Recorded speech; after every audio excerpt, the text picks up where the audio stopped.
India stands with Israel firmly.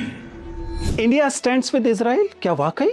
फिर फिलिस्तीन के साथ कौन खड़ा है? चलिए इतिहास में जाते हैं और पूछते हैं कि हिटलर के साथ कौन खड़ा था। वह कौन सी विचारधारा है जो इस विक्टिम और ऑपरेसर में ऑपरेसर के साथ जाकर खड़ी होती है। पिछले कुछ समय से जब हम मिडिल ईस्ट की स्थितियों को देखते हैं तो हमें साफ दिखाई देता है कि वहां एक पक्ष ऑपरेसर है और दूसरा पक्ष मूक सह रहा है। ऐसे में लोकतंत्र को किसके साथ खड़ा होना चाहिए? ये जो धार्मिक आधार पर विद्वेष चारों तरफ दिखाई देता है, उसमें हमें किधर खड़ा होना चाहिए? हम जब एक पक्ष को शोषित पीड़ित देखते हैं, दूसरे पक्ष को ताकतवर देखते हैं जिसके साथ विश्व की बहुत सारी ताकतें खड़ी हैं, तब हमें किस तरफ खड़ा होना चाहिए? ये मामला केवल राष्ट्र हित का नहीं है, ये मामला पूरे मानव हित का भी है। और जब हम भारत की नीतियों का सवाल उठाते हैं तो भारत की नीतियां फिलिस्तीन के पक्ष में कम से कम अब तक तो घोषित तौर पर रही हैं। मैं व्यक्तिगत तौर पर इस बात से नकार प्रस्तुत करता हूं, मैं इस बात से डिसएग्रीमेंट प्रस्तुत करता हूं